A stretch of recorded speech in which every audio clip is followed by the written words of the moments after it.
ઉજ્જૈન નગરીમાં મહાપરાક્રમી રાજા વિક્રમ રાજ કરતા હતા. ઉજ્જૈન નગરની મધ્યમાં મોટા બજારો આવેલા હતા. ત્યાં તંબોળીઓનું પણ બજાર હતું. તે બજારમાં ભૈરવ ગોખ નામે ખૂબ પ્રખ્યાત એક જગ્યા હતી. તેની પાસે એક પાનવાળાની દુકાન હતી. આ પાનવાળાની દુકાને મસાલાથી ભરપૂર જાતજાતના પાન મળતા. આ પાનવાળાના પાન ખાવા દૂર દૂરથી લોકો આવતા. વિક્રમ રાજાના રજવાડામાં પણ એના જ પાન જતા. આ તંબોળીની દુકાને દરરોજ સાંજે એક રૂપવતી સ્ત્રી આવતી. તંબોળી તેની રુચિ પ્રમાણે પાનબીડું બનાવી દે એટલે તે એક સોના મહોર આપી જતી રહેતી. તે કદી ભાવ કરતી નહીં. એક દિવસ આ પાનવાળાને થયું કે આ સ્ત્રી કોણ હશે? તે દરરોજ મને એક સોના મહોર આપીને જાય છે. તેને તે સ્ત્રી વિશે જાણવાનું મન થયું. તેથી પોતાના ગોરને બોલાવી બધી વાત કરી. ગોર મહારાજે તે સ્ત્રી કોણ છે તે વિશે જાણી લાવવાનું કામ માથે લીધું. એક સાંજે તંબોળીની દુકાને ગોર મહારાજ પણ હાજર રહ્યા. થોડીવાર થતાં તે સ્ત્રી દુકાને આવી અને પાન લઈ એક સોના મહોર આપી ચાલવા માંડી. જેવી સ્ત્રી ચાલી કે ગોર મહારાજ તેની પાછળ પાછળ ગયો. સ્ત્રી તો નગરથી ઘણે દૂર એક જંગલમાં ગઈ. ત્યાં એક પર્વત હતો. પર્વતમાં ગુફા હતી. ગુફા ઉઘાડીને તે સ્ત્રી અંદર ગઈ. એની પાછળ પાછળ ગોર પણ ગયો. થોડુંક અંદર ગયા ત્યાં તો એક સુંદર નગર આવ્યું. જાણે ઇન્દ્રપુરી જોઈ લો. ત્યાં દૂરથી સંગીત સ્વરો આવતા હતા. તેજસ્વી તારા ઝબકતા હોય એવા દીવા બળતા હતા અને ફૂલોની મીઠી સુગંધ માનવનું ભાન ભૂલાવી દેતી હતી. નગરની શેરીમાં આગળ જતા એક સુંદર બગીચો આવ્યો. ત્યાં કેટલીક સ્ત્રીઓ રમત રમતી હતી. કોઈ ફેરફુદરડી ફરતી હતી તો કોઈ સંતાકુકડી રમતી હતી. બગીચાની પાસે એક ચોક હતો. ત્યાં આવેલ એક કૂવામાં કેટલીક સ્ત્રીઓ પાણી ભરવા આવી હતી. તે ઘડાને કૂવામાં નાખતી અને કહેતી, ઘડા ઘડા કૂવામાંથી બહાર આ. તને અબોલા રાણીની આણ. આશ્ચર્ય વચ્ચે ઘડો દોરડા વગર તેની મેળે ઉપર આવી જતો. દૂર ઊભેલા ગોરે આ કૌતુક જોયું. તે તો આભો જ બની ગયો. તે પાણી ભરતી સ્ત્રીઓ પાસે આવ્યો અને બોલ્યો, હે સુંદરીઓ, તમે કોણ છો? તમે હમણાં જેની આણ દીધી તે અબોલા રાણી કોણ છે? પેલી સ્ત્રીઓ બોલી, મહારાજ, તમે વળી અબોલા રાણીના રાજ્યમાં કેવી રીતે આવી ચઢ્યા? અબોલા રાણી આમ ક્યાંય રસ્તામાં નથી પડ્યા તે દેખાડીએ. તે તો પુરુષનું મોઢું પણ જોતા નથી. મહેલમાં તેમના ખંડમાં 4 પડદા બાંધેલ છે. તેની અંદર તે રહે છે. તેને પુરુષ જાત પ્રત્યે નફરત છે. વળી તેની પ્રતિજ્ઞા છે કે જે 4 વાર એને બોલાવે તેને તે વરે અને પડદા ખોલે. ગોર બોલ્યો, ગમે તે હોય પણ મારે અબોલા રાણીને મળવું છે.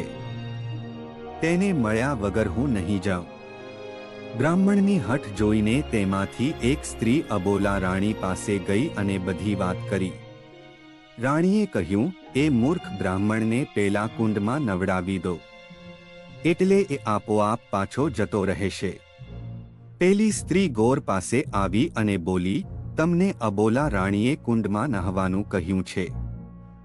ગોર તો રાણીને મળવા એટલો અધીરો બની ગયો હતો કે તે તો પહેરે કપડે જ કુંડમાં નહાવા પડ્યો. અને તે સાથે જ પેલા તંબોળીની દુકાને જઈ પહોંચ્યો. તેણે આંખો ખોલી જોયું તો તે તંબોળીની દુકાને ઊભેલો હતો. ગોર તો નવાઈ પામ્યો. તેને અબોલા રાણીની નગરી સ્વપ્ન સમાન લાગી. અહીં તો મધરાત થઈ હતી. ક્યાંય કોઈ જોવા મળતું ન હતું. તેનું મન અકળાઈ ગયું અને પોક મૂકીને રડવા લાગ્યો. મધરાતે વિક્રમ રાજા નગરચર્ચા જોવા નીકળ્યા હતા. તેઓ ફરતા ફરતા અહીં આવી ચઢ્યા. તેમણે ગોરને રડતા જોઈ પૂછ્યું, અરે મહારાજ, આમ મધરાતે રડવાનું શું કારણ? એવું તે કયું દુઃખ આવી પડ્યું કે આમ રડો છો? ગોરે કહ્યું, અરે ભાઈ, તમે મારું દુઃખ દૂર કરી શકો તેમ નથી. વિક્રમ રાજાએ ગોરને પોતાની ઓળખાણ આપીને કહ્યું, હું ગમે તે રીતે તારું દુઃખ દૂર કરી આપીશ. તું રડવાનું બંધ કરી મને તારું દુઃખ જણા. ગોરે રાજાને અબોલા રાણીની બધી વિગતે વાત કરી. રાજાએ કહ્યું, તું મને એ અબોલા રાણી પાસે લઈ જા. તારું દુઃખ જરૂર દૂર થશે. ગોરે બીજા દિવસે રાજાને સાંજના સમયે તંબોળીની દુકાને બોલાવ્યા. બીજા દિવસે સાંજે રાજા વેશપલટો કરી તંબોળીની દુકાનની થોડે દૂર ગોર સાથે ઊભા રહ્યા. થોડીવાર થતાં ફરી પેલી સ્ત્રી તંબોળીની દુકાને આવી અને પાન બીડું લઈ એક સોનામહોર આપી ચાલવા માંડી. ગોરના કહ્યા પ્રમાણે રાજા તરત જ પેલી સ્ત્રીની પાછળ પાછળ ગુફામાં દાખલ થયા. ગોરે જેવું વર્ણન કર્યું હતું એવી જ નગરી, એવો જ વૈભવ અને એવી જ શોભા. તેઓ કૂવા આગળ આવી ઊભા રહ્યા. કૂવા ઉપર રૂપરૂપના અંબાર સમી સુંદરીઓ પાણી ભરતી હતી. કોઈને પણ ઘડો ખેંચવો પડતો નહોતો.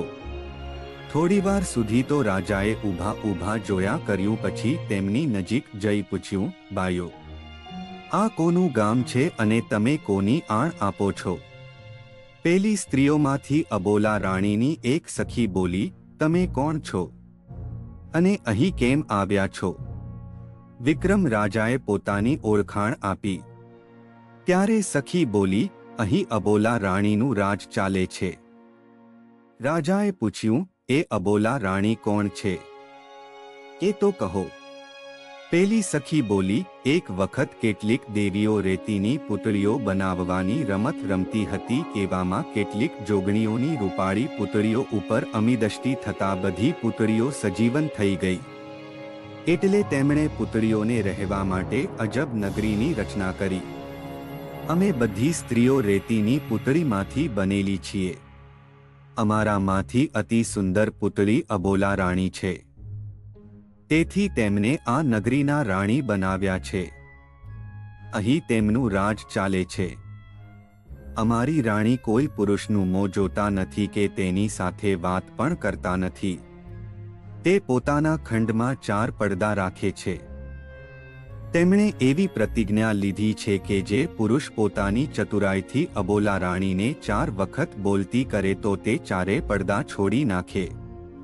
નહીં તો તેમની સાથે હોડમાં ઉતરનારને રાણી કારાગૃહમાં પૂરી દે છે. રાજાએ કહ્યું, હું તમારી રાણીના 4 પડદા હોડાવીશ. મને તેમની પાસે લઈ જાઓ. સખી રાજાને મહેલે લઈ ગઈ. બહાર પહેરો ભરતી દાસીને રાજાને સોંપી અંદર ગઈ. સખીએ કહ્યું, ઉજ્જૈન નગરીના રાજા વિક્રમ તમને મળવા માગે છે અને તમારા પડદા છોડાવવા આવ્યા છે. અબોલા રાણી ગુસ્સે થઈને બોલી, જા રાજાને કહે, નગર ઉજ્જૈનીમાં તારું જોર. અહીં આવ્યો તે મારો ચોર. 4 પહોર તો વાચા લઈશ, પ્રાતકાળ કારાગૃહ દઈશ. રાજા પડદાથી દૂર રહી બોલ્યો, સાંભળ રે ગરબીલી સતી, તારો કોણ પિતાને પતિ? વચન બોલ બોલે જેટલા, કારાગૃહ નાખ્યા કેટલા. રાણીએ દાસીને દૂર આવેલા કારાગૃહ બતાવવા હુકમ કર્યો. દાસી રાજાને કારાગૃહ લઈ ગઈ. ત્યાં લગભગ 800 રાજકુમારોને સોનાની સાંકળે બાંધી કેદી તરીકે રાખ્યા હતા. તેમના કોમળ ચહેરાઓ સાવ મુરઝાઈ ગયા હતા. માથાના વાળ અને દાઢી વધી જવાથી તેમના ચહેરાઓ પણ ઓળખાતા નહોતા. રાજકુમારોને જોઈને રાજા ખૂબ જ હેરાન થઈ ગયા. તેણે પ્રતિજ્ઞા કરી કે આ બધાને કારાગૃહમાંથી મુક્ત કરાવવું તો મારું ખરું નામ વિક્રમ. દાસીએ રાજાને કહ્યું, રાજન, આ બધાની દશા જોઈને જો તમે પણ હારી જશો તો આવી જ દશા તમારી પણ થશે. આમ કહી તે રાજાને પડદા બાંધેલ જગ્યાએ લઈ ગઈ અને સોનાના પાટ ઉપર બેસાડ્યા. રાજાએ કહ્યું, હે અબોલા રાણી, હું તમને એક સરસ મજાની વાર્તા કહું છું. તમે હુંકારો ભણજો. અબોલા રાણી મૌન રહ્યા. એટલે રાજાએ દાસીને કહ્યું, રાણીના બદલે તેમનું કાનનું કુંડળ હુંકારો દેશે. રાણીને કાંઈ વાંધો તો નથી ને? રાજાના આ શબ્દો સાંભળી બધી દાસીઓ ખડખડાટ હસવા લાગી. એક દાસીએ રાણી પાસે જઈને આ વાત કરી. એટલે રાણીએ સંમતિ આપી અને કહેવડાવ્યું, જો રાણીનું કુંડળ પણ વાતમાં હુંકારો નહીં ભણે તો તમારે કારાગૃહમાં જવું પડશે. સારું એમ કહીને વિક્રમ રાજાએ તરત વીર વૈતાળને યાદ કર્યો.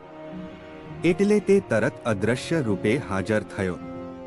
રાજાએ કહ્યું, જા તો અબોલા રાણીના કુંડળમાં બેસી જા અને મારી વાતમાં હુંકારો ભણતો રહેજે.